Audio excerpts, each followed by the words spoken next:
Hoje eu gostaria de falar a respeito da atual situação da igreja. Nós paramos para pensar por que a igreja hoje não se parece com a igreja de antigamente. O que foi que mudou? São os costumes? São as roupas? As doutrinas? Será que tem muita tolerância hoje? Será que as pessoas não têm mais fé? No Evangelho de Lucas, capítulo 18, está escrito: quando porventura vier o Filho do Homem, achará fé na terra? Uma pergunta feita pelo próprio Jesus. Se quando ele voltar, será que ele vai encontrar fé na terra? O que dá a entender que a fé está diminuindo. Por outro lado, o apóstolo Paulo diz que a fé vem pelo ouvir e o ouvir da palavra de Deus. Então nós paramos para pensar, para analisar o que tem de errado aqui. O maior pregador do evangelho do nosso século que eu conheço chama-se Jim Swaggart. Um grande pregador, cheio de sabedoria, cheio da unção de Deus, com muita autoridade para pregar o evangelho. Não importam os erros do passado. Quem ainda não errou, como Jesus disse para os hipócritas fariseus da sua época, aquele que estiver sem pecado, seja o primeiro a tirar pedra.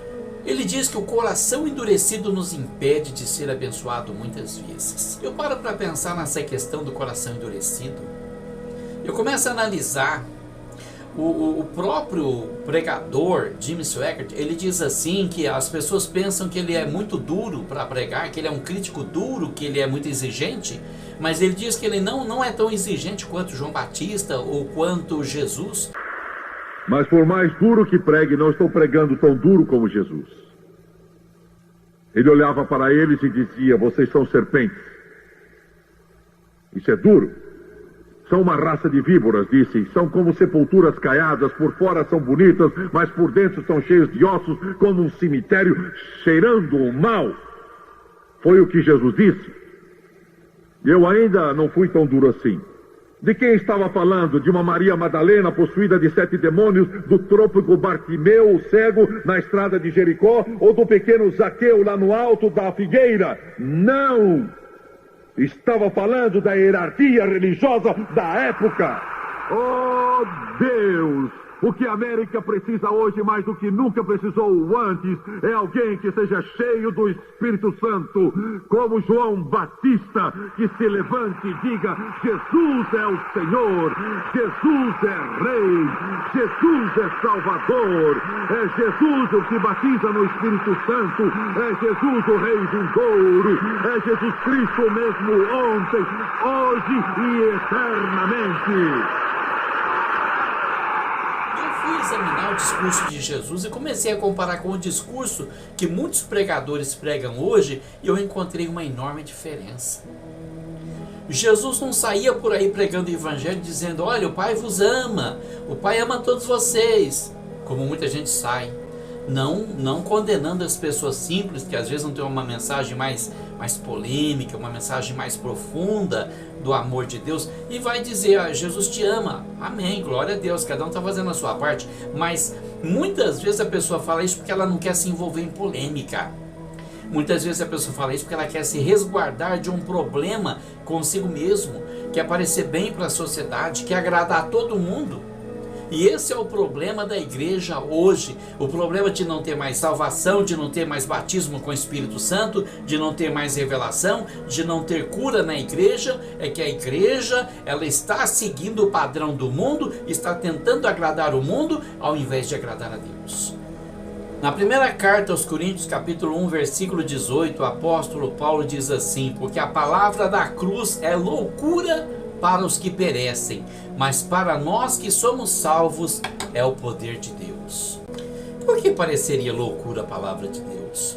Nós vamos analisar o discurso de Jesus. Lá no capítulo 6, versículo 68 do Evangelho de João, nós vemos uma situação bastante constrangedora, porque Jesus estava pregando um discurso que muitas pessoas não aguentaram. As pessoas disseram para ele: duro esse discurso, quem pode ouvir tal coisa? Quem suporta isso? Tenha santa paciência, isso é coisa de se falar. O próprio Jesus ouviu isso, essa crítica dura aí. porque o sermão dele era duro, era crítico e machucava as pessoas. E a palavra tem que machucar a pessoa para ela entender que ela tem que mudar de ideia, mudar de posição, mudar de vida.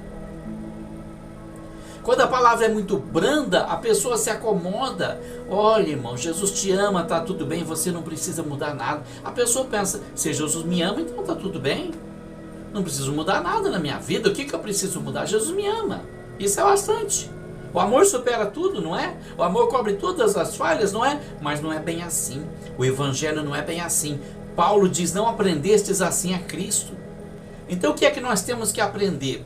Observar o discurso de Jesus. Ele estava pregando ali uma doutrina que foi pesada aos olhos daquelas pessoas. E elas resolveram ir embora. Comeram o pão que ele multiplicou. Até ali tudo bem, ninguém rejeitou o pão. Mas quando veio a doutrina pesada e dura bater de frente, então eles começaram a recuar e foram embora. A doutrina de Jesus era essa: vocês são hipócritas, vocês são fariseus, vocês gostam de criar ordenanças para as pessoas, mas vocês não cumprem. Vocês não se esforçam para entrar no reino dos céus. Vocês evangelizam uma pessoa, mas depois vocês o tornam filho do inferno 2 vezes. Vocês são serpentes, são raça de víboras. Vocês são filhos do diabo e quereis satisfazer os desejos de vosso pai. O diabo foi homicida desde o princípio, vocês são também. Vocês querem me matar. Esse era o discurso de Jesus. Não é o discurso que a gente vê muitas vezes no púlpito, que a pessoa está pregando. Você precisa vir para Jesus. Jesus é amor. Olha, Ele não se importa com o que você está fazendo. Se importa sim. Nós vemos que hoje existem igrejas de todo tipo de gente. Tem igreja de lésbica, tem igreja de gay. Sabe, eu sempre repito a mesma coisa: ser gay, ser lésbica é pecado sim. Não é mais pecado do que o adultério. Nós não estamos condenando um pecado e deixando o outro, mas todos os pecados, eles são condenáveis diante de Deus. O adultério, a traição, a prostituição, a fornicação fora do casamento é pecado, abomina aos olhos de Deus, porque não foi com esse propósito que Deus criou. E mesmo um casal, marido e mulher que são casados no papel, são casados na igreja, se fizerem sexo anal, é pecado diante de Deus, porque Deus não criou esse aparelho para isso. Não é só porque é gay que é pecado, não é pecado qualquer pessoa que faça isso, mesmo quem não seja. E nós precisamos aprender a condenar o pecado e dizer que o pecado é negro, e que o inferno é quente e aguarda aqueles que praticam o pecado. A única forma de transformação é pela palavra. E a palavra muitas vezes ela parece loucura, parece agressão, mas essa agressão vai fazer as pessoas caírem em si. Foi assim que Jesus perguntou para Pedro: vocês também não querem se retirar? E Pedro disse: Senhor, para quem iremos nós? Só tu tens palavra de vida eterna. O que nos leva a entender também que até os discípulos achavam a doutrina de Jesus pesada. Mas eles não podiam sair, não podiam se afastar. Eles iam para quem? Para quem eles iam? Eles sabiam que só Jesus tinha palavras de salvação. E nós temos essa tendência de querer nos afastar de Deus, de achar que está tudo bem, que o amor de Deus vai cobrir os nossos pecados e que Deus vai nos perdoar de qualquer jeito. Não se engane o teu coração. Se você se desviar do Senhor, você vai para o inferno. Você não terá salvação, porque a salvação está na pessoa de Jesus. Você precisa sim se aproximar mais dele, esperar nele, para ele resolver os seus problemas, e não você tentar resolver seus problemas. Se você entregou sua vida para Jesus, é ele que vai resolver os seus problemas e não você. Mas se você toma a direção da sua vida de volta, então você está por sua conta e vai acabar no inferno, vai acabar sem salvação, perdido na eternidade para sempre, como uma estrela errante. Mas reconheça agora que só Jesus tem palavra de vida eterna. Certamente Pedro queria ter escapado, queria ter saído, queria ter ido embora, voltado para as redes de pesca. Os outros discípulos também, porque a vida era mais fácil sem Jesus. Mas Pedro reconheceu, Pedro disse que não tinha para onde ir. Para onde eu vou? Tudo que eu faço nesse mundo acaba. Se eu compro um carro eu perco, se eu compro uma casa eu perco, se eu tenho um casamento eu perco. Tudo que eu consigo nesse mundo eu posso perder, mas eu não posso perder Jesus. porque se eu deixar de ter intimidade com Ele, então eu estarei perdido para sempre. Eu espero que você compreenda as palavras do apóstolo Pedro, o sentimento que estava no coração dele. Talvez quisesse se afastar, mas jamais se afastaria. Por quê? Porque só tu tens palavras de vida eterna. E naquela noite em que Jesus foi traído, Pedro negou Jesus 3 vezes, mas quando se deu conta do seu pecado, ele saiu para um canto, ele chorou amargamente, se arrependeu e esperou o momento de pedir perdão para Deus. Talvez esse momento esteja chegando para você agora.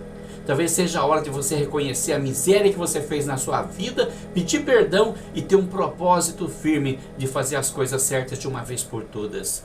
Que Deus te abençoe, que Deus abençoe sua família e o Brasil e o nosso presidente Bolsonaro, em nome de Jesus.